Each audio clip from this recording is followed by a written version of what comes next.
Hi all, എല്ലാവർക്കും tech P S സിയുടെ പുതിയൊരു വീഡിയോയിലേക്ക് സ്വാഗതം. അപ്പോൾ ഒരു കോമ്പറ്റേറ്റീവ് എക്സാമിന് പ്രിപ്പയർ ചെയ്യുമ്പോൾ മുൻവർഷങ്ങളിൽ ഈ എക്സാം ക്രാക്ക് ചെയ്ത ഒരു വ്യക്തിയുടെ അഡ്വൈസുകൾ, അദ്ദേഹത്തിന്റെ എക്സ്പീരിയൻസുകൾ എല്ലാം വളരെ വാല്യൂബിൾഡ് ആയിട്ടുള്ള ഒരു കാര്യം തന്നെയാണ്. അപ്പോൾ അത്തരത്തിൽ ഇന്ന് നമ്മളോടൊപ്പം ഈ മീറ്റിലുള്ളത് കഴിഞ്ഞ സ്റ്റാറ്റിസ്റ്റിക്കൽ അസിസ്റ്റന്റ് ഗ്രേഡ് 2 പരീക്ഷയിൽ കൊല്ലം ജില്ലയിൽ നിന്നും 7ാം റാങ്ക് കരസ്ഥമാക്കിയ അനൂപ് സാറാണ്. Anoop sir, welcome to our session.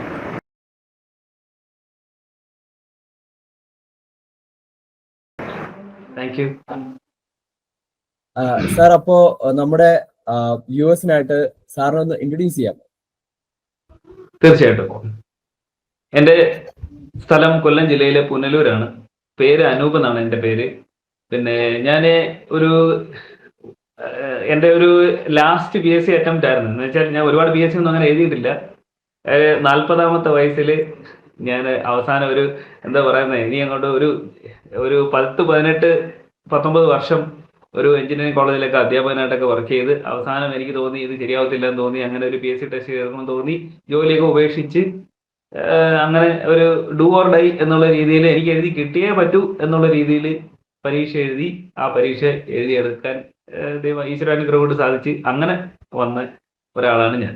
ഇപ്പം ഞാനിവിടെ എക്കണോമിക്സ് ആൻഡ് സ്റ്റാറ്റിസ്റ്റിക്സ് ഡിപ്പാർട്ട്മെന്റിൽ സ്റ്റാറ്റിസ്റ്റിക്കൽ ഇൻവെസ്റ്റിഗേറ്റർ, നമ്മുടെ പോസ്റ്റ് എന്ന് പറഞ്ഞാൽ statistical assistant grade 2 or statistical investigator grade 2 എന്നാണ് പറയുന്നത്. അതിൽ സ്റ്റാറ്റിസ്റ്റിക്കൽ ഇൻവെസ്റ്റിഗേറ്റർ ഗ്രേഡ് 2 ആണ് ഞാൻ. അതിന്റെ വ്യത്യാസം എന്തോന്ന് ഞാൻ പിന്നീട് അങ്ങോട്ട് നമ്മൾ സംസാരിക്കുമ്പോൾ അതിന്റെ വ്യത്യാസം ഞാൻ പറയാം. അപ്പൊ സ്റ്റാറ്റിസ്റ്റിക്കൽ ഇൻവെസ്റ്റിഗേറ്റർ ഗ്രേഡ് 2 ആയിട്ട് ഇപ്പൊ ഏകദേശം 2 വർഷം ആവാറായി. ഈ കഴിഞ്ഞ ലിസ്റ്റിൽ നിന്ന് കയറിയതാണ്. അപ്പൊ ഈ കഴിഞ്ഞ ലിസ്റ്റ് തൊട്ട് സിലബസിനും കാര്യങ്ങൾക്കൊക്കെ കുറെ വ്യത്യാസങ്ങളൊക്കെ ഉണ്ട്. നമ്മൾ വഴിയെ നമുക്കത് ഡീറ്റെയിൽ ആയിട്ട് സംസാരിക്കാം.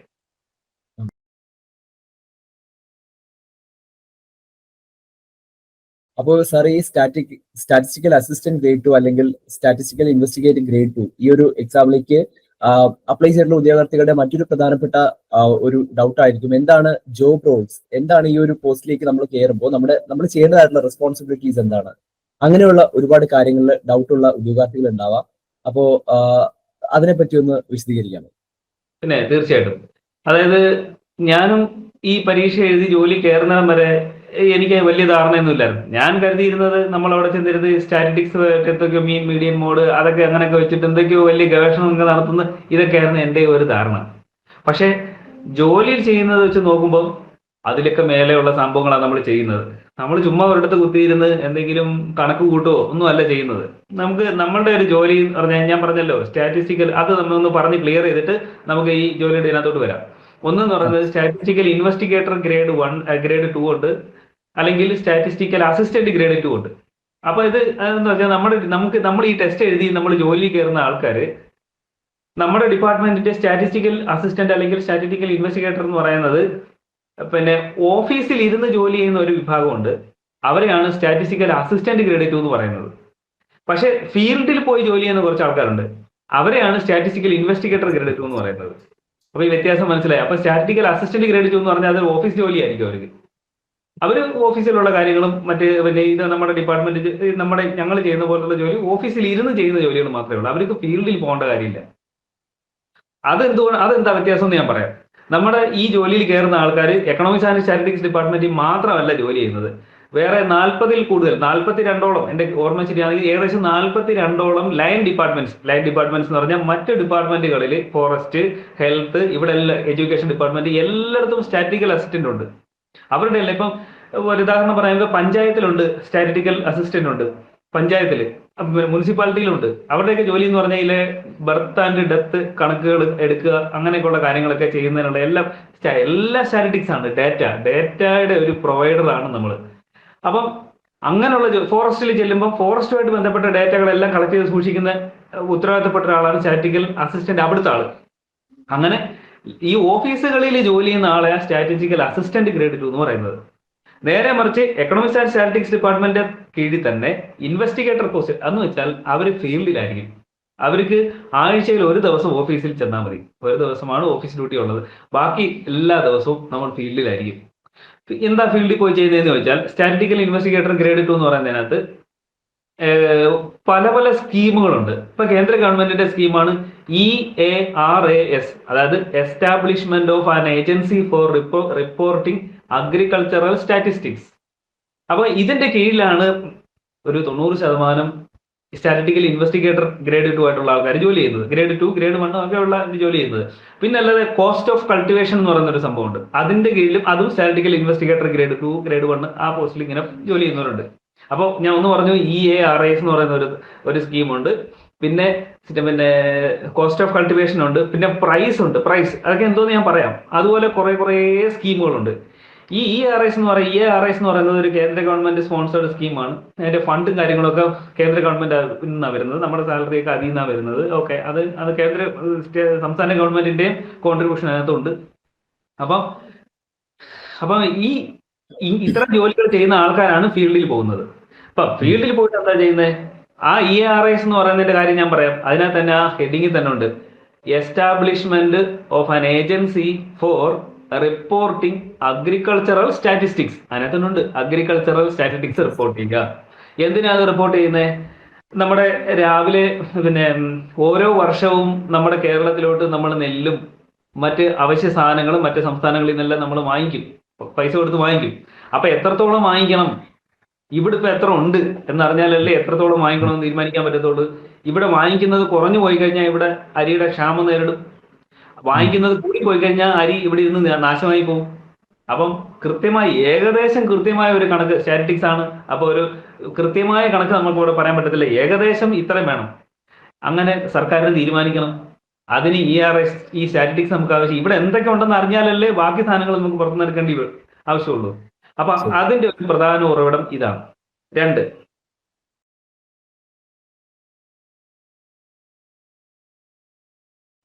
നാഷണൽ ഇൻകം കാൽക്കുലേഷനകത്ത് 3 സെക്ടർ ഉണ്ട്. ഏതൊക്കെയായിരുന്നു? Agricultural sector, industrial sector, service sector.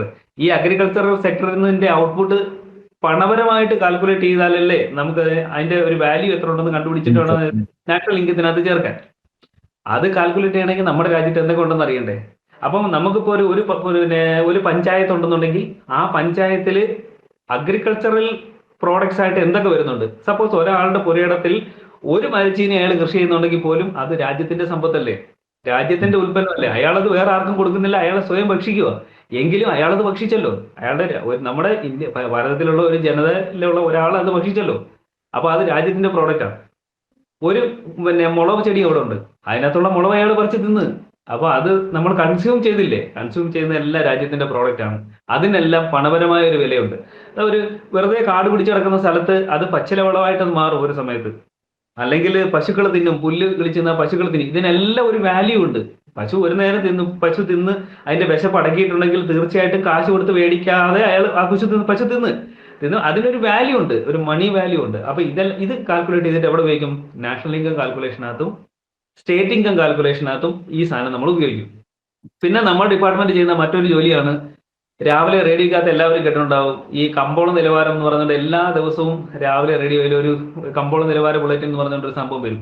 ഇത് നമ്മുടെ സ്റ്റാറ്റിസ്റ്റിക്സ് ഡിപ്പാർട്ട്മെന്റിലെ സ്റ്റാറ്റിസ്റ്റിക്കൽ ഇൻവെസ്റ്റിഗേറ്റർമാർ കൊടുക്കുന്ന ഡേറ്റ വെച്ചിട്ടാണ് ഓരോ ദിവസവും അത് പബ്ലിഷ് ചെയ്യുന്നത്.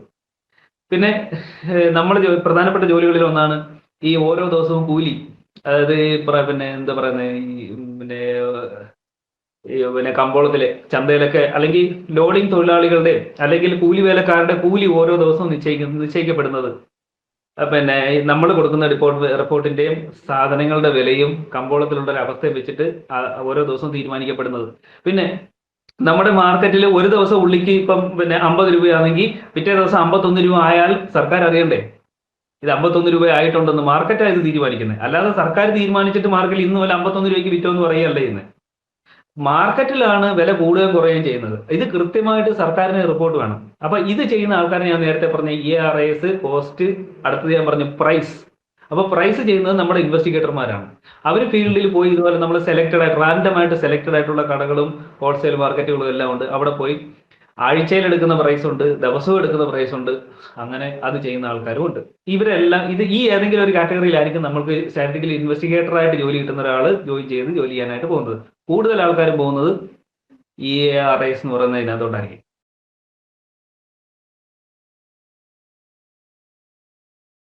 അതപ്പം മനസ്സിലായല്ലോ. പിന്നെ നമുക്ക് ഫീൽഡാണ്. നമുക്ക് ഫീൽഡിൽ ചെല്ലുമ്പം നമ്മൾ ഇപ്പം ഒരു പഞ്ചായത്ത് എടുക്കുകയാണെങ്കിൽ ആ ഒരു പഞ്ചായത്തിനകത്ത് നമ്മൾ 100 ക്ലസ്റ്ററുകളുണ്ട്. അപ്പോൾ ഒരു ഉദാഹരണം പറയുകയാണെങ്കിൽ എൻ്റെ വീടിരിക്കുന്ന സ്ഥലം, എനിക്ക് 5 സെന്റ് സ്ഥലമുണ്ട്.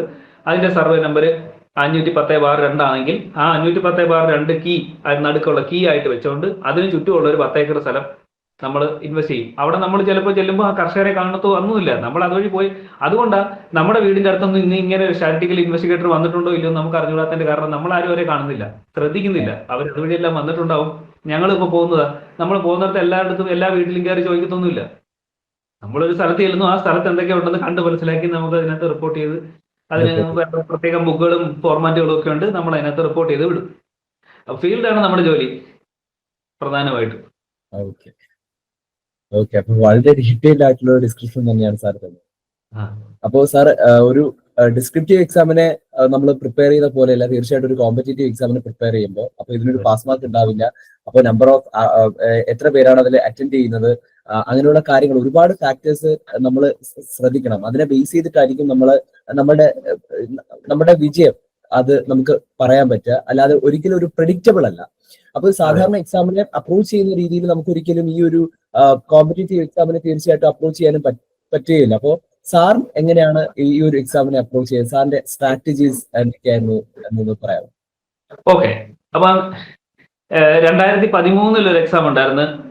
അതിനുശേഷം എനിക്ക് തോന്നുന്നു 2017 എന്താ മറ്റോ ആണെന്ന് തോന്നുന്നു സ്റ്റാറ്റിസ്റ്റിക്കൽ അസിസ്റ്റന്റ് എക്സാം ഉണ്ടായിരുന്നു. ഞാൻ എഴുതി ജോയിൻ ചെയ്ത എക്സാമിന്റെ തൊട്ട് മുന്നുള്ള എക്സാമിന്റെ കാര്യം ഞാൻ പറയുന്നത്.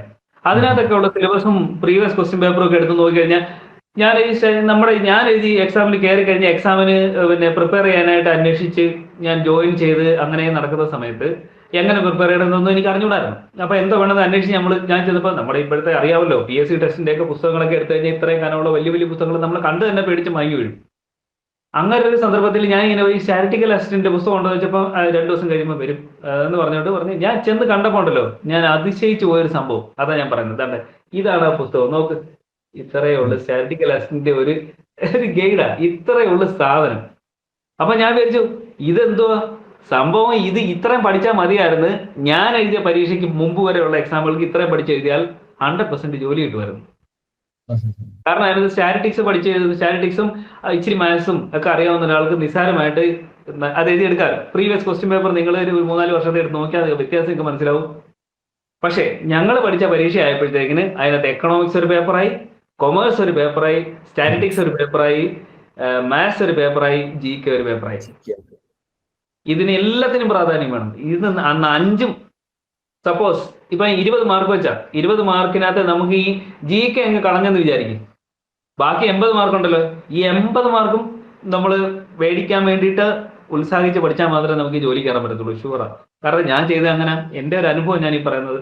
അപ്പൊ ഈ ബാക്കി 4 എന്തൊക്കെയാ, എക്കണോമിക്സ്, കൊമേഴ്സ്, മാത്സ്, സ്റ്റാറ്റ്, ഇത്ര നമ്മൾ പഠിച്ചുകൊണ്ട് പോയാൽ മാത്രമേ പറ്റത്തുള്ളൂ. അപ്പം അതിന് വേണ്ടിയിട്ട് നമ്മൾ ചിലപ്പോൾ മാത്സ് പഠിക്കുന്ന ഒരാൾക്ക് എക്കണോമിക്സും കൊമേഴ്സും ഒന്നും കണ്ടിട്ടും കേട്ടിട്ട് പോലും ഇല്ലാത്ത സാധനമായിരിക്കും. പക്ഷെ നമ്മൾ കൃത്യമായ ക്ലാസ്സിലൂടെ നമ്മളിത് കണ്ട് പഠിച്ച് പോയാൽ മാത്രമേ ജോലി കയറാൻ പറ്റത്തുള്ളൂ. കാരണം എല്ലാവർക്കും എന്തെങ്കിലും അറിയായിരിക്കും. കൊമേഴ്സ് പഠിക്കുന്ന ഒരാൾക്ക് കൊമേഴ്സ് നല്ലതായിട്ട് അറിയായിരിക്കും, എക്കണോമിക്സ് പഠിക്കുന്നവർക്ക് എക്കണോമിക്സ് നല്ലതായിട്ട് അറിയായിരിക്കും, സ്റ്റാറ്റ് പഠിക്കുന്നവർക്ക് സ്റ്റാറ്റ് അറിയായിരിക്കും, മാത്സും അത്യാവശ്യം അറിയായിരിക്കും, മാത്സ് അറിയാവുന്നവർക്ക് മാത്സും അറിയായിരിക്കും, സ്റ്റാറ്റും അത്യാവശ്യം അറിയായിരിക്കും. ഈ കൊമേഴ്സുകാരും എക്കണോമിക്സുകാരും ഇപ്പൊ MA എക്കണോമിക്സുകാരും പിന്നെ MCOMകാരും ഒക്കെ അത്യാവശ്യം മാത്സ് ഒക്കെ അവർ പഠിച്ചിട്ടുണ്ട്. അവർക്കും പഠിച്ചെടുക്കാവുന്നതേ ഉള്ളൂ, നിസ്സാരമായിട്ട് ഇത് മാത്സ് ഒക്കെ പഠിച്ചെടുക്കാം. അപ്പം ശരിക്കും പറഞ്ഞാൽ ഈ 4 ഗ്രൂപ്പുകാർക്കും ഈക്വലി എന്താ പറയുന്ന സ്കോപ്പ് ഉള്ള ഒരു എക്സാം ആണ് ഇത്. ഓക്കെ, അപ്പം ഇനി എന്താണ് ഞാൻ പറഞ്ഞോണ്ട് വന്നത്, നമുക്ക്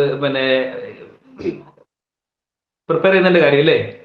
ഞാൻ ഇതിനകത്തോട് പ്രിപ്പയർ ചെയ്ത് സ്റ്റാർട്ട് ചെയ്തു. അപ്പൊ ഞാൻ പറഞ്ഞു തന്നേതാ, ആദ്യം ഞാൻ കണ്ടപ്പോൾ ഞാൻ ഇത്രേ കണ്ട്.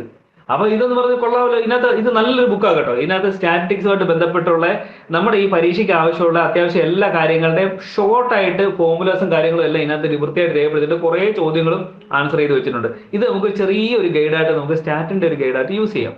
വേറൊരു ബുക്കുണ്ട്, വേറൊരു അടിപൊളി ഒരു ബുക്കുണ്ട്, അത് ഞാൻ നിങ്ങളെ പരിചയപ്പെടുത്തും. ഇതിനകത്ത് പിന്നെ ഞാനത് പഠിച്ചിട്ടുണ്ട്. അതിന്റെ ഒരു ഗുണത്തിൽ ഞാൻ പറയാം, അതിനകത്ത് കണ്ടമാനം മൾട്ടിപ്പിൾ ചോയ്സ് ക്വസ്റ്റ്യൻ ഉണ്ട്. നമുക്ക് അതല്ലേ ആവശ്യം, ഒരു മൾട്ടിപ്പിൾ ചോയ്സ് ക്വസ്റ്റ്യൻ കൂടുതൽ കിട്ടിയാൽ അത്രയും നമുക്ക് പ്രാക്ടീസ് ചെയ്യാൻ. നമുക്ക് ഓരോ ടോപ്പിക്കും എടുത്ത് അതിനകത്ത് പ്രാക്ടീസ് ചെയ്തിട്ടുണ്ട്. അത് ഓൾ ഇന്ത്യ ലെവലിൽ ഒരു ടെക്സ്റ്റ് ബുക്കാണ്, വലിയ നിസ്സാര പൈസക്ക് ഓൺലൈനിൽ നമുക്ക് മേടിക്കാനൊക്കെ കിട്ടും.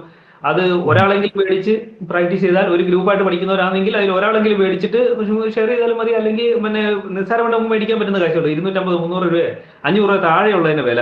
നമുക്ക് ആർക്ക് വേണേലും വാങ്ങിക്കാൻ പറ്റുന്ന ഒരു പുസ്തകമാണ്. അത് വാങ്ങിച്ച് പ്രാക്ടീസ് ചെയ്താൽ സ്റ്റാർട്ട് ഓക്കെ ആവും. പിന്നെ മാത്സും എക്കണോമിക്സും ഒക്കെ നമ്മൾ ട്യൂഷൻ പോയോ അല്ലെങ്കിൽ ഏതെങ്കിലും ഒരു കൊച്ചു സ്ഥാപനത്തിൽ എങ്ങനെ പോയോ പഠിച്ചേ പറ്റത്തുള്ളൂ. അല്ലാതെ നമുക്ക് ഒറ്റയ്ക്ക് പഠിച്ചെടുക്കാൻ നമുക്ക് പറ്റത്തില്ല. കാരണം നമ്മൾ പഠിച്ചിട്ടില്ലാത്തൊരു സാധനം ആരുടെയെങ്കിലും സഹായത്തോടു കൂടിയല്ലേ നമുക്ക് പഠിക്കാൻ പറ്റത്തുള്ളൂ. അപ്പൊ ഞാൻ പറഞ്ഞു വന്നത് ഇത്രേ ഉള്ളൂ പഠിക്കാനെന്ന് വിചാരിച്ച് ഞാൻ എങ്ങനെ വളരെ കൂളായിട്ട് സ്റ്റാറ്റ് മാത്രമൊക്കെ പഠിച്ചാൽ മതി എന്ന് പറഞ്ഞ് ഇങ്ങനെ എക്സാം അടുക്കുന്നിടം വരെ ഇരുന്ന്, നമ്മുടെ സിലബസ് വരുമ്പോഴാണല്ലോ നമ്മുടെ എക്സാമിന്റെ നോട്ടിഫിക്കേഷൻ ഒക്കെ വന്നതിന്റെ കൺഫർമേഷൻ ഒക്കെ കൊടുക്കുന്നത് കഴിയുമ്പോഴേ സിലബസ് വരത്തുള്ളൂ. സിലബസ് വന്നപ്പോൾ ഞങ്ങൾ ആകെ ഞെട്ടി. നിമിഷ നേരം സമയം ഇനിയുള്ളു, സിലബസ് ആകെ വിഷയമായി. അങ്ങനെയൊക്കെ വന്നു കഴിഞ്ഞപ്പോഴത്തേക്ക് എന്നാലും വിടാൻ ഞങ്ങൾ തയ്യാറല്ലായിരുന്നു. അന്ന് ഞങ്ങൾ ഒരു ഗ്രൂപ്പ് ഉണ്ടായിരുന്നു. ഞങ്ങൾ ഒരു ഗ്രൂപ്പ് ആൾക്കാർ അങ്ങോട്ടും ഇങ്ങോട്ടും അക്ഷീണം പ്രയത്നിച്ച് ഒരുമാതിരിപ്പെട്ട എല്ലാവർക്കും ആ ജോലി കിട്ടി.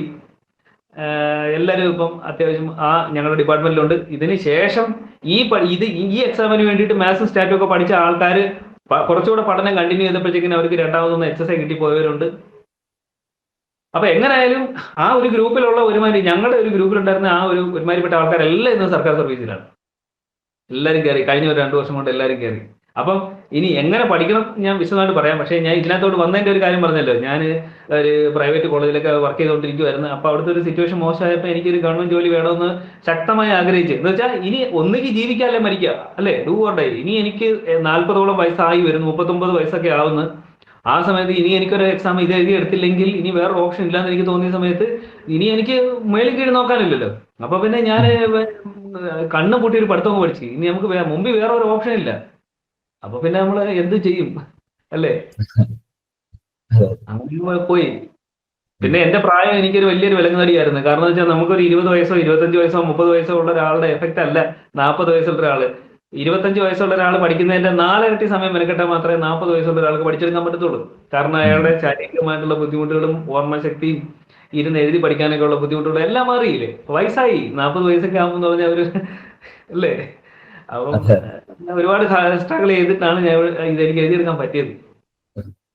സാർ, അപ്പോ സാറ് പറഞ്ഞപ്പോ തന്നെ സാറൊന്ന് സൂചിപ്പിച്ചു, മെയിൻ ഇപ്പൊ നമുക്ക് എന്തായാലും ഇതിലെ സിലബസ് വളരെ ഓവർലാപ്ഡ് ആണ്.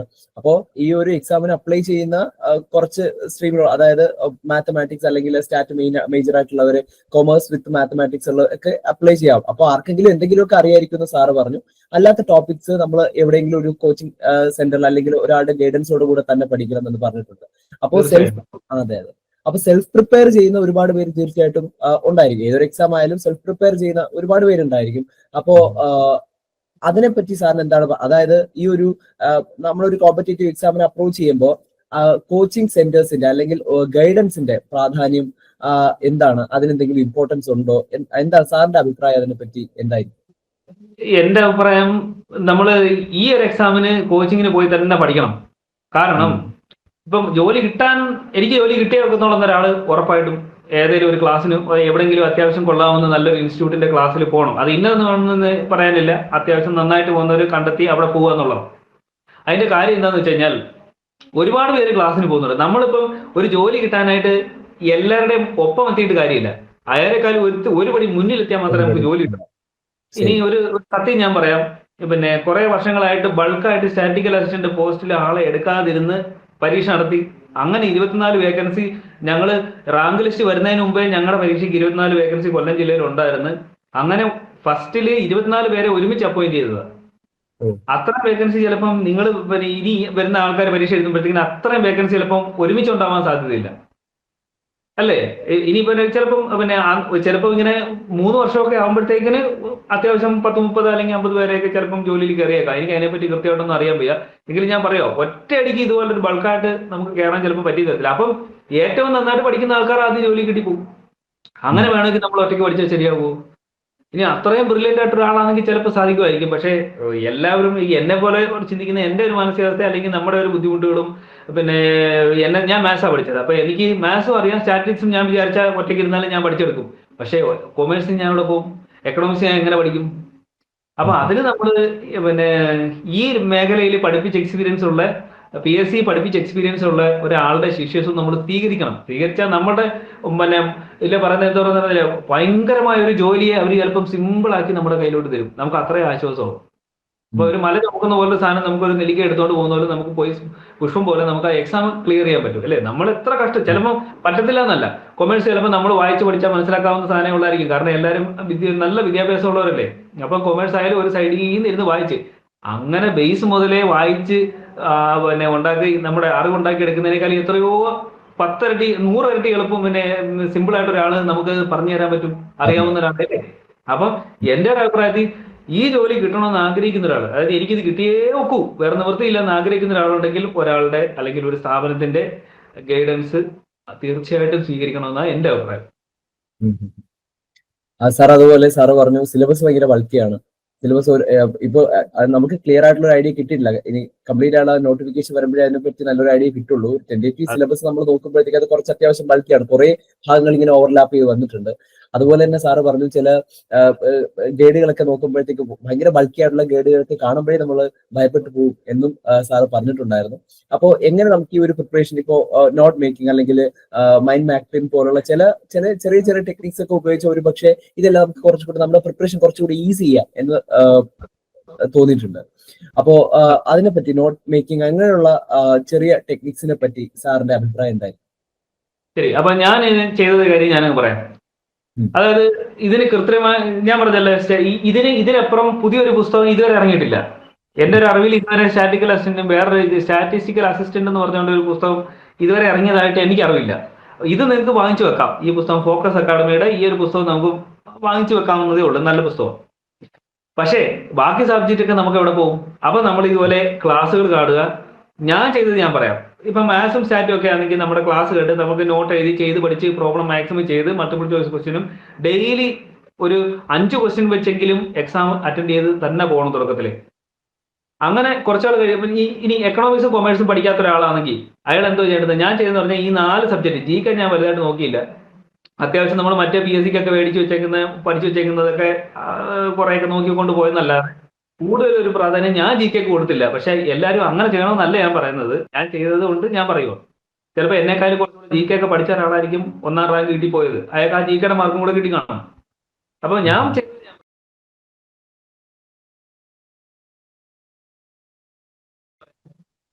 നമ്മൾ ക്ലാസ് കണ്ടുകൊണ്ടിരിക്കുന്ന സമയത്ത് ഡീറ്റെയിൽ ആയിട്ട് നോട്ട് എഴുതും. അവർ ചിലപ്പോൾ നമുക്ക് നോട്ട് അയച്ചു തരും. നമ്മൾ പഠിപ്പിക്കുന്ന സ്ഥാപനത്തിൽ നിന്ന് നോട്ട് അയച്ചു തരും. ആ നോട്ട് നമ്മുടെ കൈയക്ഷരത്തിൽ നമ്മൾ നോട്ട് ചെയ്ത് വെക്കുക. നോട്ട് ചെയ്ത് വെക്കുന്ന സമയത്ത് പോരാത്തതുണ്ടെങ്കിൽ അതിനകത്ത് കുറച്ചും കൂടെ എലാബറേറ്റ് ആയിട്ട് സ്റ്റെപ്പുകളൊക്കെ പിന്നെ ഇച്ചിരി കൂടെ ഒക്കെ വേണമെന്നുണ്ടെങ്കിൽ അത് നമ്മൾ എഴുതുക. പിന്നെ കൊമേഴ്സും എക്കണോമിക്സും ഒക്കെ പഠിക്കുന്ന സമയത്ത് അതൊക്കെ എന്ന് പറഞ്ഞാൽ ഒരു ലൈവ് സബ്ജക്റ്റാണ്. എന്ന് പറഞ്ഞാൽ മാത്സ് ഇപ്പം നൂറ്റാണ്ടുകൾക്ക് മുമ്പ് പഠിച്ച ഉണ്ടായ ഡിഫറൻസിയേഷനായി ഇപ്പോഴും നമ്മൾ പഠിച്ചുകൊണ്ടിരിക്കുന്നത്. പക്ഷേ കൊമേഴ്സ് എക്കണോമിക്സ് അതല്ല. ഇന്ന് സമൂഹത്തിൽ നടന്നുകൊണ്ടിരിക്കുന്ന കാര്യങ്ങളെ പറ്റിയാണ് ഇപ്പൊ പഠിക്കുന്നത്. ഡീഫ്ലേഷൻ, ഇൻഫ്ലേഷൻ, ഇതെല്ലാം എപ്പോഴും ലൈവാണ്. അപ്പൊ ഇതിനെ പറ്റിയൊക്കെ നമ്മൾ നെറ്റിൽ സെർച്ച് ചെയ്ത് നോക്കിക്കഴിഞ്ഞാൽ നമ്മൾ പഠിപ്പിച്ച ക്ലാസ്സിനോടൊപ്പം തന്നെ 1-2 അഡീഷണൽ പോയിന്റ്സ് കൂടെ നമുക്ക് കിട്ടാൻ സാധ്യതയുണ്ട്. അപ്പൊ ഞാൻ പഠിച്ചതെന്ന് വെച്ചാൽ നമ്മളൊരു സബ്ജക്റ്റ് അങ്ങോട്ട് പഠിച്ച് ക്ലാസ് അങ്ങോട്ട് കഴിയുമ്പോൾ നോട്ട് എഴുതി തീർന്നു കഴിഞ്ഞിട്ട് നമ്മൾ പഠിക്കാനിരിക്കുമ്പോൾ അതിനകത്ത് ഓരോ വാക്കുകൾ ഇങ്ങനെ വരും. ഓരോ വാക്കുകൾ ഇങ്ങനെ ഫിസിക്കൽ ഡെഫിസിറ്റ്, അങ്ങനെ കുറെ സംഭവങ്ങളൊക്കെ ഇങ്ങനെ എക്കണോമിക്സിനകത്തൊക്കെ വരും. അത് നമ്മൾ എന്തുവാ ഫിസിക്കൽ ഡെഫിസിറ്റ് എന്ന് നെറ്റിന് എന്താ പറയാ, എന്ത് ചോദിച്ചാലും ഉത്തരം കിട്ടുമല്ലോ. ഇപ്പൊ നമ്മൾ ഗൂഗിളിൽ സെർച്ച് ചെയ്ത് നോക്കി കഴിഞ്ഞാൽ അപ്പൊ അതുകൂടെ നമ്മൾ എടുത്ത് നമ്മളിങ്ങനെ നോക്കുമ്പോൾ അതിനകത്ത് നമ്മൾ ഈ പറഞ്ഞേക്കുന്നത് നമ്മളെ പഠിപ്പിച്ചു തന്നെയാണ് വന്നേക്കുന്നത്. അതെ, അപ്പൊ അതിനകത്ത് അഡീഷണൽ എന്തെങ്കിലും ഇപ്പോഴത്തെ പ്രസന്റ് വാല്യൂ എല്ലാം അതിനകത്ത് തന്നിട്ടുണ്ടോ, അങ്ങനെയൊക്കെ നോക്കി അഡീഷണൽ ആയിട്ട് ആ പോയിന്റ്സും കൂടെ എഴുതി വെച്ച് ഡീറ്റെയിൽ ആയിട്ട് ഒരു നോട്ട് നമ്മൾ മെയിൻ ആയിട്ട് കീപ്പ് ചെയ്യും. അതിനുശേഷം ഞാൻ ചെയ്ത് ഒരു ഷോർട്ട് നോട്ട്, ചെറിയൊരു ബുക്ക്, സാധാരണ നമ്മുടെ നോട്ട് ബുക്ക് ഉണ്ടല്ലോ, നോട്ട് ബുക്ക് A4 സൈസ് ഉള്ളതല്ല, അതിൽ ചെറിയൊരു നോട്ട് ബുക്ക് എടുത്ത് ഒരു ഷോർട്ട് നോട്ട് ഞാൻ ഉണ്ടാക്കി വെക്കും. അതിനും ശേഷം ഞാൻ പിന്നെ എപ്പോഴും കൈ കൊണ്ട് നടക്കാൻ വേണ്ടിയിട്ട് നമ്മുടെ സാധാ ഒരു നോട്ട് ബുക്കിനെ ഞാൻ ഇതുപോലെ നടുക്കൂടെ കീറിയിട്ട് കീറുമ്പോൾ ഒരെണ്ണം ഇങ്ങനെ നോക്കാൻ പറ്റുന്നത്, ഈ രീതിയിൽ നോക്കാൻ പറ്റുന്ന ഓർമ്മ വരുമല്ലോ. അപ്പം നോട്ട് ബുക്കിനെ ഇങ്ങനെ നമ്മൾ നീണ്ടിരിക്കുന്ന നോട്ട് ബുക്ക് ഇവിടെ ആയിരിക്കുമല്ലോ അതിന്റെ ഒരു പിൻ ചെയ്ത് വെച്ചേക്കുന്നത്. അപ്പൊ ഇത് കട്ട് ചെയ്യുമ്പോൾ ഒരു പീസ് കണ്ട് ഇങ്ങനെ നോക്കുന്ന ഒരു പീസും കിട്ടും, മറ്റൊരു പീസ് എന്തോ ഇങ്ങനെ നീട്ടി നോക്കാൻ പറ്റുന്നേ കിട്ടും. ഇതിന്റെ ഒരു ഗുണം എന്ന് പറഞ്ഞു കഴിഞ്ഞാൽ ഇപ്പൊ ആമ്പിളാരൊക്കെ ആണെങ്കിൽ ഇപ്പൊ എവിടെയെങ്കിലും ചെറിയ ജോലിക്കൊക്കെ പോകുന്നവരാണെങ്കിൽ ഇതിനകത്ത് നമ്മൾ പോയിന്റ് മാത്രം എഴുതുക, വാക്കുകൾ മാത്രം. ഇന്ന് ക്ലാസ്സിൽ പഠിപ്പിച്ചതിനകത്തുള്ള നമ്മൾ ഓർക്കേണ്ട ടോപ്പിക്കേണ്ട വാക്കുകൾ മാത്രം. ഇൻഫ്ലേഷൻ, ഡീഫ്ലേഷൻ, പിന്നെ റീഫ്ലേഷൻ, അതുപോലെ തന്നെ physical deficit, physical policy, monetary policy, ഇങ്ങനെയുള്ള വാക്കുകൾ മാത്രം എഴുതി വയ്ക്കും. എന്നിട്ട് ഇത് ഞാൻ പാന്റിന്റെ പോക്കറ്റ് എവിടെ പോയാലും ഇത് പാന്റിന്റെ പോക്കറ്റ് ഇട്ടേക്കും. അപ്പൊ എപ്പോഴെങ്കിലും ഒരു സമയം കിട്ടിയാൽ ചുമ്മാ എടുത്താൽ ഇങ്ങനെ ഒന്ന് മറിച്ച് നോക്കുക ഫിസിക്കൽ ഡെഫിസിറ്റ്. എനിക്ക് ഈ ഫിസിക്കൽ ഡെഫിസിറ്റ് എന്ന് പറയുന്നത് അല്ലെങ്കിൽ മോണിറ്ററി പോളിസി എന്ന് പറയുമ്പോൾ ആ ഫസ്റ്റ് നോട്ടിനകത്ത് എഴുതി അത്രയും കാര്യം എന്റെ മനസ്സിൽ എനിക്ക് ഓർക്കാൻ പറ്റുന്നുണ്ടെങ്കിൽ അത് ഇന്ന് എക്സാമിന് ചോദിച്ചാൽ ഞാൻ എഴുതുമല്ലോ, അല്ലേ? അക്കാര്യം മൊത്തം നമുക്കറിയാം. പക്ഷേ ഇതിനകത്ത് ഒരു വാക്ക് കൊണ്ട് നോക്കുമ്പോൾ അതിനെപ്പറ്റി എല്ലാം നമുക്ക് ഓർക്കുന്നില്ലെങ്കിൽ നമ്മൾ ഉടനെ എന്ത് ചെയ്യണം? ഇതിന് തൊട്ട് പുറകിൽ ഒരു ഷോർട്ട് നോട്ട് ചെയ്ത ഒരു ബുക്കുണ്ട്, അതെടുത്തൊന്ന് വായിച്ചു നോക്കുമ്പോൾ മൊത്തം ഓർമ്മ വരുന്നോന്ന് നോക്കണം. ഇനി അതും പറ്റിയില്ലെങ്കിൽ പോയി വീണ്ടും നമ്മൾ പഴയത് പോയി നോക്കണം. അപ്പൊ ഇങ്ങനെ ചെയ്താൽ ഞാൻ കുറച്ച് സമയം ലാഭിച്ചിട്ടുണ്ട്. എന്റെ ഗുണം എന്താണെന്ന് വെച്ചാൽ ഇത് നോട്ട് എഴുതി ഉണ്ടാക്കുന്ന സമയത്ത് നമുക്ക് ഇച്ചിരി ഒരു സമയം ഇച്ചിരി വേണ്ടി വരും. പക്ഷേ ഇതിന്റെ ഒരു ഗുണം എന്താണെന്ന് വെച്ചാൽ നമ്മൾ എപ്പോഴും എടുത്ത വലിയ നോട്ട് മൊത്തവും ഇങ്ങനെ ഇരുന്ന് വായിച്ചുകൊണ്ടിരിക്കേണ്ട കാര്യമില്ല. നമുക്ക് അറിയാത്തത് മാത്രം നമുക്ക് സെലക്ട് ചെയ്ത് കണ്ടുപിടിച്ച് പഠിക്കാൻ പറ്റും. അതായത് ഒരാൾ നമ്മളോട് അടുത്ത് വന്നിരുന്ന് ഇതെന്തുവാടെ ഫിസിക്കൽ ഡെഫിസിറ്റ് എന്തുവാടെ എന്നിങ്ങനെ ചോദ്യം ചോദിച്ചുകൊണ്ടിരിക്കുന്ന ഒരു എഫക്റ്റ് ആണ് ഈ ബുക്ക് ചെയ്യുന്നത്. അപ്പൊ നമ്മുടെ കൂടെ നമ്മുടെ അടുത്ത് ഇൻഡയറക്റ്റ് ആയിട്ട് സംസാരിക്കാതെ നമ്മളോട് ചോദ്യം ചോദിക്കുന്ന ഒരു ബുക്കാ ഒരാളായിട്ട് നമ്മൾ ഇതിനെ കണക്കാക്കണം. ഞാൻ അന്ന് നമ്മുടെ ജീവിതം മുന്നോട്ട് കൊണ്ടുപോകാൻ വേണ്ടിയിട്ട് ഞാനൊരു അടുത്തുള്ള ഒരു ചെറിയൊരു പോളിടെക്നിക് കോളേജിൽ ഞാൻ നമ്മുടെ നിത്യജീവിതത്തിന്റെ വർക്ക് കണ്ടുപിടിക്കാനായിട്ട് ഞാൻ ഇത് നടന്നുകൊണ്ടിരുന്ന സമയത്ത് ജോലിക്ക് പോയിട്ടുണ്ട്. അപ്പൊ ആ സമയത്ത് കോളേജിലൊക്കെ പോകുന്ന സമയത്ത് ക്ലാസ്സിൽ പഠിപ്പിക്കുന്ന സമയത്ത് എൻ്റെ ഈ പോക്കറ്റിൽ ഇത് കാണും. അന്നേരം ഞാൻ എടുക്കത്തില്ല. അത് കഴിഞ്ഞിട്ട് നമ്മൾ ഇന്റർവ്യൂ സമയത്തും ക്ലാസ് റൂമിൽ ഇരിക്കുന്ന സമയത്തൊക്കെ നമുക്ക് വലിയ നോട്ട്ബുക്ക് എടുത്ത് വെച്ച് പഠിക്കാനുള്ള സാഹചര്യം ചിലപ്പോൾ കിട്ടത്തില്ല. ചിലപ്പോൾ എക്സാം ഹാളിൽ നിൽക്കുമ്പോഴാണെങ്കിലോ പിള്ളേർ എക്സാം എഴുതിക്കൊണ്ടിരിക്കുന്ന സമയത്ത് വെറുതെ ഇങ്ങനെ നോക്കിയിട്ട് ഒരു വാക്ക് നമ്മൾ നോക്കുന്നതുകൊണ്ട് അവർക്കൊന്നും വരാനില്ലല്ലോ. അങ്ങനെ എല്ലാ സമയവും ഊണിലും ഉറക്കത്തിലും നമ്മൾ ഇതേന്ന് പറഞ്ഞ് അങ്ങ് പഠിച്ചാൽ 100% കിട്ടും. അപ്പൊ നോട്ട് മേക്ക് ചെയ്യുന്ന കാര്യത്തിൽ ഒരു വിട്ടുവീഴ്ചയും വരുത്തരുത്. നമ്മൾ കൃത്യമായിട്ട് നോട്ട് ഉണ്ടാക്കണം. ആ നോട്ട് നമ്മളെ എക്സാമിന് അത്രയ്ക്കും ഭയങ്കരമായിട്ട് സഹായിക്കും. ഭയങ്കര ഒരു ആത്മവിശ്വാസമായിരിക്കും നമുക്ക് അന്നേരം ഉണ്ടാകുന്നത്. ആത്മവിശ്വാസം അതിഭയങ്കര എന്ന് വെച്ചാൽ നമ്മൾ ചെയ്ത് വെച്ചിട്ട് നമുക്കല്ല അതിന് ആർക്കാ ജോലി കിട്ടുന്നത്. നോട്ട് പ്രിപ്പയർ ചെയ്യുന്ന സമയത്ത് നമ്മൾ കുറച്ച് ടൈം അതിൽ ഇൻവെസ്റ്റ് ചെയ്താലും അതിന്റെ ഒരുപാട് സമയം നമ്മുടെ റിവിഷൻ ടൈമിൽ അത് നമുക്ക് സേവ് ചെയ്യാനും പറ്റും. അതോടൊപ്പം ഈ വർക്ക് ചെയ്തുകൊണ്ട് പ്രിപ്പയർ ചെയ്യുന്നവർക്ക് ഇത് വളരെയധികം യൂസ്ഫുൾ ആയിരിക്കും. തീർച്ചയായും. Okay sir. അപ്പൊ അതുപോലെ തന്നെ നമ്മൾ സിലബസ് കംപ്ലീറ്റ് ചെയ്തുകൊണ്ടായില്ല. സിലബസ് എല്ലാം കംപ്ലീറ്റ് ആയി, എനിക്ക് അതിൽ ഒരു ഡൗട്ടും ഇല്ല, എനിക്ക് കൺസെപ്റ്റ് ക്ലാരിറ്റി ഭയങ്കരമായിട്ടുണ്ട് എന്നൊക്കെ പറഞ്ഞിട്ടൊന്നും ആയില്ല. തീർച്ചയായിട്ടും നമ്മളൊരു പടി സാർ നേരത്തെ സൂചിപ്പിച്ച പോലെ ഈ ഒരു എക്സാമിന് നമ്മൾ മറ്റുള്ള പ്രിപ്പയർ ചെയ്യുന്നവരിൽ നിന്ന് ഒരുപാട് മുന്നിലേക്ക് നിൽക്കണമെങ്കിൽ തീർച്ചയായിട്ടും നമുക്ക് അതിനനുസരിച്ച് നമുക്ക് ആ ഒരു ടൈമിനനുസരിച്ച് ഈ കാര്യങ്ങളെല്ലാം അപ്ലൈ ചെയ്യാനും കൂടെ അറിഞ്ഞിരിക്കണം. അപ്പൊ തീർച്ചയായിട്ടും ഒരു ഈ മോഡൽ ക്വസ്റ്റ്യൻസ് പ്രാക്ടീസ് ചെയ്യുക, മൾട്ടിപ്പിൾ ചോയ്സ് ക്വസ്റ്റ്യൻസ് പ്രാക്ടീസ് ചെയ്യുക, മോക്ക് ടെസ്റ്റുകൾ എഴുതുക. ക്വസ്റ്റ്യൻസ് പ്രാക്ടീസ് ചെയ്തുകൊണ്ടായില്ല, അപ്പൊ മോക്ക് ടെസ്റ്റുകൾ എഴുതുമ്പോഴത്തേക്ക് ടൈം മാനേജ്മെന്റോട് കൂടിയ ഫീഡ്ബാക്കോട് കൂടിയ മോക്ക് ടെസ്റ്റുകൾ അറ്റൻഡ് ചെയ്യുക. ഇങ്ങനെയുള്ള കാര്യങ്ങളെല്ലാം തീർച്ചയായിട്ടും ഒരു കോമ്പറ്റേറ്റീവ് എക്സാമിന് വളരെയധികം ഇമ്പോർട്ടന്റ് ആയിട്ടുള്ള കാര്യമാണെന്നാണ് എന്റെ ഒരു ഇത്. അപ്പോ സാറിന് അതിനെപ്പറ്റി എന്താണ്, എത്രത്തോളമാണ് ഈ നമ്മൾ ക്വസ്റ്റ്യൻ പ്രാക്ടീസ് ചെയ്യുന്നത്, ഈ മോക്ക് ടെസ്റ്റുകളും എല്ലാം നമ്മളെ നല്ലൊരു റാങ്കിൽ എത്തിക്കാനായിട്ട് നമ്മളെ ഹെൽപ്പ് ചെയ്യുന്നത്? അതെ, തീർച്ചയായിട്ടും. ഞാനൊരു ഇൻസ്റ്റിറ്റ്യൂട്ടിലാണ് പഠിച്ചത്. അപ്പം അവിടെ എല്ലാ ദിവസവും ഒരു 20 മാർക്കിന്റെ ചോദ്യം വെച്ച് സാർ ഇടുമായിരുന്നു. ഒരുപാട് എക്സാം ഞങ്ങൾ എഴുതി, ഒരുപാട് എക്സാമിന് കണക്കില്ലാത്ത പോലെ എക്സാം നമ്മൾ എഴുതി. എക്സാം എഴുതി അന്നേരം തന്നെ സാറിന് മാർക്ക് ഇട്ട് കൊടുക്കും. സാറ് അത് അപ്ഡേറ്റ് ചെയ്യും. സാറ് അടുത്ത ദിവസം അല്ലെങ്കിൽ അന്നേരം തന്നെ എൻ്റെ കീയും സാറ് പബ്ലിഷ് ചെയ്യും. അങ്ങനെ നമ്മൾ അന്നേരം തന്നെ അപ്ഡേറ്റ് ആയി ഇങ്ങനെ ഡെയിലി പൊക്കോണ്ടിരിക്കുക. എക്സാം ഒന്നും എഴുതിയതിന് ഒരു കണക്കുമില്ല. ഇതുകൂടാതെ നമ്മൾ എൻ്റെ ഒരു സാറ്റിസ്ഫാക്ഷൻ കുറവുള്ളതുകൊണ്ട് ഞാൻ പിന്നെ നെറ്റിലൊക്കെ കയറി കഴിഞ്ഞ് കഴിഞ്ഞാൽ നമുക്ക് എക്കണോമിക്സിന്റെ ഒക്കെ ക്വസ്റ്റ്യൻസ് ആ ഒരു പർട്ടിക്കുലർ വാക്ക് അടിച്ചു കൊടുത്താൽ അതുമായിട്ട് ബന്ധപ്പെട്ട ചോദ്യങ്ങൾ തന്നെ ഇഷ്ടം പോലെ കിട്ടും. അതെല്ലാം നമ്മൾ ചെയ്യുക. അതിനകത്തൊക്കെ കുറച്ച് ചോദ്യങ്ങൾ നമുക്ക് കിട്ടിയിട്ടുണ്ട്, എക്സാമിന് നമുക്ക് കിട്ടി. അപ്പം എല്ലാം നമുക്ക് പ്രയോജനം ചെയ്തിട്ടുണ്ട്. അപ്പൊ എക്സാം തീർച്ചയായിട്ടും വേണം. എക്സാം എഴുതി തന്നെ നമ്മൾ പ്രാക്ടീസ് ചെയ്യണം. അപ്പൊ അതിന് വേണ്ടിയിട്ടാണ് ഞാൻ പറഞ്ഞത്, ഞാൻ ഈ സ്റ്റാറ്റിന്റെ ഒരു ബുക്കാണ് വേണ്ടത്. ഇതെന്ന് പറഞ്ഞാൽ പ്രോഗ്രാംഡ് സ്റ്റാറ്റിസ്റ്റിക്സ് എന്ന് പറയുന്ന ഒരു ബുക്ക്. ഇത് ചെറിയൊരു ബുക്കാണ്, വലിയ കനമൊന്നുമില്ല. ഇത് മൊത്തം നമ്മളങ്ങ് പഠിക്കൊന്നും വേണ്ട. നമുക്ക് ഇതിനകത്ത് സിലബസിൽ പറഞ്ഞിരിക്കുന്ന ഇത് സ്റ്റാറ്റിസ്റ്റിക്കൽ അസിസ്റ്റന്റിന് വേണ്ടിയിട്ടുള്ള ഒരു പുസ്തകമല്ല, ഞാൻ ഇപ്പോഴേ പറയാം. ഇത് ഓൾ ഇന്ത്യ ലെവലിൽ നമ്മുടെ എന്താ പറയുന്നത് സ്റ്റാറ്റിസ്റ്റിക്കൽ സർവീസ് എന്നൊക്കെ പറയുന്ന ഇന്ത്യൻ സ്റ്റാറ്റിസ്റ്റിക്കൽ സർവീസ് എന്നൊക്കെ പറഞ്ഞ പുസ്തകം ഉണ്ടല്ലോ.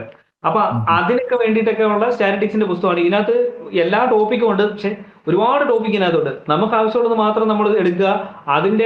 അതിനകത്ത് കീ പോയിന്റ്സ് ആയിട്ട് സാധാ PSC വേണ്ടിയിട്ട് ചെയ്തേക്കുന്ന പോലെ നമ്പർ ഇട്ട് ഇതുപോലെ നമ്പർ ഇട്ട് ഇതിനകത്ത് പോയിന്റ്സ് കൊടുത്തിട്ടുണ്ട്. വായിക്കുക, ഇമ്പോർട്ടന്റ് പോയിന്റ്സ് നോട്ട് ചെയ്ത് വെച്ചിട്ട് അതങ്ങോട്ട് തീരുമ്പം ആ ചാപ്റ്ററിന്റെ ഒരു 10-200 മൾട്ടിപ്പിൾ ചോയ്സ് ക്വസ്റ്റ്യൻ ഉണ്ട്.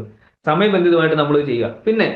പിന്നെ മറ്റൊരു കാര്യം നമ്മൾ ചേരുന്ന ഇൻസ്റ്റിറ്റ്യൂട്ടിൽ ഓരോ ദിവസം ക്വസ്റ്റ്യൻ ഇടുന്നത് ഞങ്ങളിൽ ഓരോ ആൾ തന്നെ ആയിരുന്നു. അപ്പം ഒരു ക്വസ്റ്റ്യൻ നമ്മൾ കിട്ടി അത് പിന്നെ സമയബന്ധിതമായിട്ട് ആൻസർ ചെയ്യുന്നതിന്റെ 10 ഇരട്ടി എഫക്റ്റ് വേണം ഒരു ക്വസ്റ്റ്യൻ പേപ്പർ സെറ്റ് ചെയ്യണമെങ്കിൽ. നമ്മൾ എന്തെല്ലാം വായിക്കണം, നമ്മൾ കുറേ ആ ഒരു ടോപ്പിക് മൊത്തം നമ്മൾ കവർ ചെയ്താൽ മാത്രമേ നമുക്ക് അതിനകത്ത് ഓരോ ടോപ്പിക്കിന് ഒരു ചോദ്യം നമുക്ക് സെലക്ട് ചെയ്യാൻ പറ്റത്തുള്ളൂ. അപ്പം ചോദ്യം അറ്റൻഡ് ചെയ്യുന്നതോടൊപ്പം ഓരോ ടോപ്പിക്കിൽ നിന്ന് മാക്സിമം ചോദ്യങ്ങൾ നമ്മൾ പ്രിപ്പയർ ചെയ്തും കൂടെ പോയി കഴിഞ്ഞ് കഴിഞ്ഞാൽ അതിനപ്പുറം ഇനി ഒന്നും വരാനില്ലല്ലോ. ഇപ്പോൾ പിന്നെ ഒരു ഫിസിക്കൽ ഡെഫിസിറ്റ് എന്ന് പറയുകയാണെങ്കിൽ, അല്ലെങ്കിൽ ഡിഫറൻസിയേഷൻ, അല്ലെങ്കിൽ പിന്നെ മീൻ മീഡിയൻ മോഡ്, ഇതൊക്കെ ആയിട്ട് ബന്ധപ്പെട്ട എന്തെങ്കിലും ഒരു ചോദ്യം, കുറച്ച് ചോദ്യം നമ്മളിപ്പോൾ ഒരു വാക്ക് കിട്ടിക്കഴിഞ്ഞാൽ അതുമായിട്ട് തന്നെ ബന്ധപ്പെട്ട് എത്ര ചോദ്യം നമുക്ക് ഉണ്ടാക്കാൻ പറ്റും, ആ ചോദ്യങ്ങളെല്ലാം നമ്മൾ തന്നെ പ്രിപ്പയർ ചെയ്ത് നോക്കുക. നമുക്ക് ഉണ്ടാക്കാൻ പറ്റുന്ന ചോദ്യങ്ങൾ വേറെ ഇഷ്ടംപോലെ കാണും. വേണ്ട, നമ്മളെ കൊണ്ട് പറ്റുന്നത് നമ്മൾ ചെയ്യുക. അപ്പൊ കുറെ ചോദ്യങ്ങൾ നമ്മളെ തന്നെ വരും.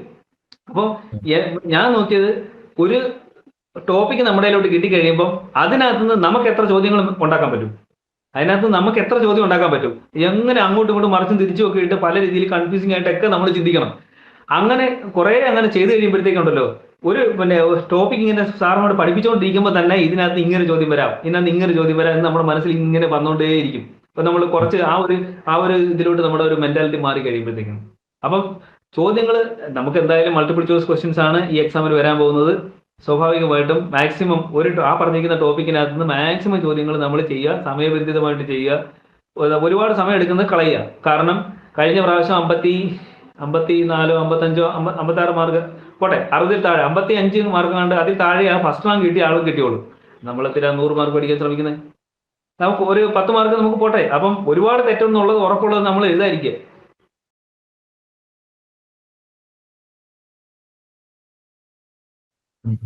ഓക്കെ. അപ്പം ഇപ്പൊ ചോദിച്ച കാര്യം, ക്വസ്റ്റ്യൻസ് വളരെ ഇമ്പോർട്ടന്റ് ആണ്. നമ്മൾ കണ്ട് അറിഞ്ഞ് പ്രാക്ടീസ് ചെയ്ത് തന്നെ പോകണം. അല്ലെങ്കിൽ എക്സാമിൽ അവിടെ ചെന്നിരിക്കുമ്പോൾ നമുക്ക് ഭയങ്കരമായ ബുദ്ധിമുട്ടുകളുണ്ടാവും. എല്ലാ ഓപ്ഷനും കണ്ട ഒരു കണക്കിരിക്കും. അതൊക്കെ അങ്ങനെ കൂടെ ചോദ്യങ്ങളുണ്ട്. അത് നമുക്ക് ആകെ കിളി പോകുന്ന സമയം 1.5 മണിക്കൂർ സമയത്ത്, ആ 1.5 മണിക്കൂർ സമയത്ത് നമ്മൾ ജീവിതത്തിൽ ഇന്ന് വരെ ചിന്തിച്ചിട്ടില്ലാത്ത പല കാര്യങ്ങളും അന്നേരം അവിടെ നിന്ന് ചിന്തിച്ച് ഓരോ തെറ്റുത്തരം നമ്മൾ എഴുതി വെക്കും.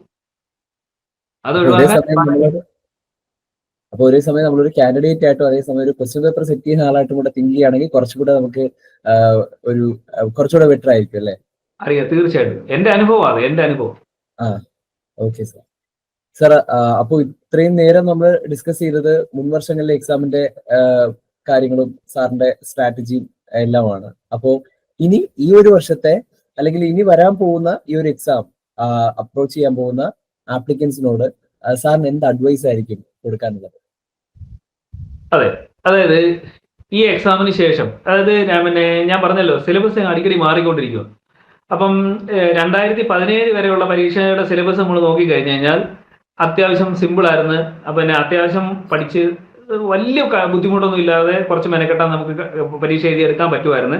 പക്ഷെ ഞങ്ങൾ എഴുതിയ ആ ഒരു പരീക്ഷ അത്യാവശ്യം ബുദ്ധിമുട്ടായിരുന്നു, അത്യാവശ്യം കട്ടിയായിരുന്നു. ആ രീതിയിൽ കഷ്ടപ്പെട്ടു ഉള്ളവർക്കെല്ലാം ജോലി കിട്ടിയിട്ടുമുണ്ട്. പക്ഷേ അതിനുശേഷം ഒരു ഈ ഇടയ്ക്ക് ഞാൻ മറ്റൊരു പരീക്ഷ എഴുതി, റിസർച്ച് അസിസ്റ്റന്റ് എന്ന് പറയുന്ന ഒരു പോസ്റ്റിലേക്കുള്ള ഒരു ഏതായിരുന്നു പ്ലാനിംഗ് ബോർഡിന്റെ ഒരു പരീക്ഷ എഴുതി. സിലബസ് തന്നെ നമ്മൾ നമുക്ക് ഒരാൾക്കും പഠിച്ചെടുക്കാൻ പറ്റാത്ത അത്ര വാസ്റ്റ് ആയിട്ടുള്ള സിലബസ്. അതായത് നമ്മുടെ പോസ്റ്റിൽ സ്റ്റാറ്റിക്കൽ അസിസ്റ്റന്റ് ഓഫീസിൽ ഇരിക്കുന്ന ഒരാളാണെങ്കിൽ, അതായത് ആ സ്റ്റാറ്റിക്കൽ അസിസ്റ്റന്റ് ആയിട്ട് ഇരിക്കുന്ന ഒരാൾ ഇത് കഴിഞ്ഞ് സ്റ്റാറ്റിക്കൽ അസിസ്റ്റന്റ് ഗ്രേഡ് 1 ആകും. അത് കഴിഞ്ഞിട്ട് ഓഫീസിൽ ഇരിക്കുന്ന ഒരാള് എന്താ പറയുന്നത് റിസർച്ച് അസിസ്റ്റന്റ് ആവും. അപ്പം കണ്ടോ, ഒരു 8-7 ഏകദേശം ഒരു 15 വർഷം കഴിഞ്ഞ് നമ്മൾ എത്തുന്ന ഒരു പോസ്റ്റിന്റെ ഒരു പ്രൊമോഷൻ ആയിട്ട് വരേണ്ട ഒരു പോസ്റ്റാണ് ഈ എന്ന റിസർച്ച് അസിസ്റ്റന്റ് എന്ന് പറയുന്നത്. അതിന് ഈക്വൽ ആയിട്ടുള്ള പോസ്റ്റ്, അതും പ്ലാനിംഗ് ബോർഡിൽ. അപ്പൊ ഞാൻ വിചാരിച്ചു അത് കുറച്ചും കൂടി നല്ലതല്ലേ എന്ന് വിചാരിച്ച് ഞാൻ അപ്ലൈ ചെയ്ത് പഠിക്കാനൊക്കെ ശ്രമിച്ചു. പക്ഷേ കാര്യമായ പഠനമൊന്നും എനിക്ക് പറ്റിയില്ല. സിലബസ് തന്നെ അത്രയ്ക്കും വാസ്റ്റ് ആയിരുന്നു. അപ്പൊ ഇതിന് മുമ്പുള്ള സിലബസുമായിട്ട് യാതൊരു ബന്ധവും ഇല്ല. എന്ന് വെച്ചാൽ ഇതിന് മുമ്പുള്ള സിലബസിനകത്ത് ഇതിന്റെ അംശം പോലും ഇല്ല. അപ്പൊ ഞങ്ങൾ ആ സിലബസ് ഒക്കെ എടുത്തു വെച്ച് ഏകദേശമൊക്കെ പഠിച്ചു വന്നപ്പോൾ കാണാം, അവസാന നിമിഷത്തിൽ വന്ന സിലബസ് കണ്ടപ്പോൾ നമ്മള് ഇനി ഇത് പഠിച്ചിട്ട് കാര്യമില്ല എന്നുള്ള രീതിയിൽ മെന്റാലിറ്റി ഒക്കെ ആയിപ്പോയി. പിന്നെ പഠിച്ചതുമില്ല. പിന്നെ ജോലി ഇല്ലാതെ നമ്മൾ ജോലി കയറിയതുകൊണ്ട് പിന്നെ ആ ജോലിയുടെ ഒരു റെസ്പോൺസിബിലിറ്റീസും കൂടെ ഒക്കെ ആയി നമുക്കെല്ലാം കൃത്യമായിട്ട് ചെയ്യേണ്ടതുള്ളതുകൊണ്ട് അതിന് വേണ്ടിയുള്ള ഒരു സമയം നമുക്ക് കിട്ടിയതുമില്ല. പിന്നെ ആ എക്സാം ഒരു ഫ്ലോപ്പ് ആയി പോയി. അപ്പൊ ഈ സിലബസിന്റെ ഇങ്ങനെ മാറ്റം കണ്ടോണ്ട് എനിക്കിപ്പോ തോന്നുന്നത്, ഇനിയിപ്പോ അടുത്ത് വരാൻ പോകുന്നത് നിങ്ങൾ ഇപ്പൊ ഈ കഴിഞ്ഞ ലിസ്റ്റിൽ കയറിയ ആൾക്കാർ എഴുതിയ, ഞാനൊക്കെ ഉൾപ്പെടുന്ന ആൾക്കാർ എഴുതിയ സിലബസിനെക്കാളും സ്വല്പം കൂടെ കൂടുതൽ നിങ്ങൾ പ്രതീക്ഷിക്കണം. എക്കണോമിക്സിനകത്തും കൊമേഴ്സിനകത്തും ഒക്കെ ആയിരിക്കും അത് ഇച്ചിരി കൂടുതൽ വരാൻ സാധ്യത ഉണ്ടെങ്കിൽ തന്നെ. അപ്പം അതൊന്ന് മനസ്സിലാക്കി പിന്നെ എക്കണോമിക്സും കൊമേഴ്സും നിങ്ങൾ കൃത്യമായിട്ട് ഈ ഇപ്പം മാത്സോ സ്റ്റാറ്റിക്സോ അറിയാവുന്ന ഒരാള് എക്കണോമിക്സും കൊമേഴ്സും കൂടെ കുറച്ച് അത്യാവശ്യമായിട്ട് പഠിച്ചു കഴിഞ്ഞാൽ ഞാൻ ഉറപ്പ് വരുന്ന 100% നിങ്ങൾക്ക് ജോലി കിട്ടും.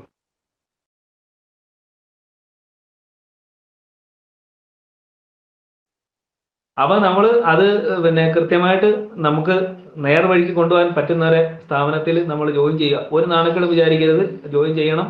എനിക്കെല്ലാം അറിയാമെന്ന് വിചാരിച്ച് മാറിയിരിക്കരുത്. നമ്മളെ സഹായിക്കാൻ ആരെങ്കിലും ഉണ്ടെങ്കിൽ മാത്രമേ നമുക്ക് ഇതെല്ലാം കൂടെ പഠിച്ചെടുത്ത് രക്ഷപ്പെടാൻ പറ്റത്തുള്ളൂ. അപ്പം സിലബസ് കഴിഞ്ഞ പ്രാവശ്യത്തെ കഴിഞ്ഞ പ്രാവശ്യം തന്നെ ഇതിനകത്ത് ഈ പറഞ്ഞ 4 സബ്ജക്റ്റ് ഉണ്ട്. ഏതൊക്കെയാ? Maths, statistics, commerce, economics. എന്റെ കൂടെ കുറച്ച് 20 മാർക്കിന്റെ GK ഉണ്ട്. ആ GKക്കകത്ത് നിങ്ങളൊന്ന് ഓർത്താൽ ഡിഗ്രി ലെവലിൽ പഠിക്കാനുള്ള ഫുൾ സിലബസ് ഉണ്ട്. ഒരു ഡിഗ്രി ലെവലിൽ പഠിക്കാനുള്ള ഫുൾ സിലബസ് ഈ 20 മാർക്കിന്റെ GK ആയിട്ടിട്ടുണ്ട്. മനസ്സിലായോ? അതുകൂടാതെ ബാക്കി ഇത്രയും 4 സബ്ജക്റ്റും ഉണ്ട്. അപ്പം ഇപ്പൊ കുറച്ചുകൂടി ഈസി ആണ് എനിക്ക്. കാരണം ഇപ്പൊ GKയുടെ കാര്യത്തിൽ ഒരു ക്ലാരിഫിക്കേഷൻ വന്നിട്ടില്ല. GK ഒരുപക്ഷെ ഉണ്ടാവാനുള്ള സാധ്യതയും കുറവാണ് ഈ ഒരു വർഷം. അപ്പൊ അത് കുറച്ചുകൂടെ ബെനിഫിറ്റ് ആണ്. അത് GK ഉണ്ടാകുമോ ഇല്ലയോ എന്നുള്ളത് എനിക്ക് അറിയാൻ വയ്യ. കാരണം നമ്മൾ ഈ പരീക്ഷ എഴുതിയതിനു ശേഷം പിന്നെ അധികം ഇതിന്റെ പുറകെ അങ്ങോട്ട് പോയിട്ടില്ലാത്തതുകൊണ്ട് എനിക്ക് അതിനെപ്പറ്റി വലുതായിട്ട് അറിയാൻ വയ്യ. എന്നാലും ഞാൻ GK അധികം പഠിച്ചില്ല. അറിയാവുന്ന എന്തെങ്കിലും 1-2 ഒക്കെ എഴുതി രക്ഷപ്പെട്ട ആളാ. പക്ഷെ ഈ 4 സബ്ജക്റ്റ് ഞാൻ ആത്മാർത്ഥമായിട്ട് പഠിച്ചായിരുന്നു കേട്ടോ. Maths, stat, economics, commerce. ഇത് 4 നിങ്ങൾ പഠിക്കുകയാണെങ്കിൽ തന്നെ എനിക്ക് ജോലി ഉറപ്പായിട്ട് കിട്ടും.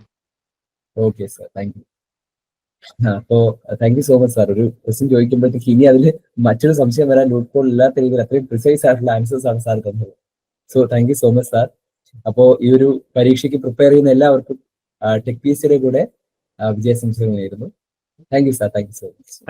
Thank you.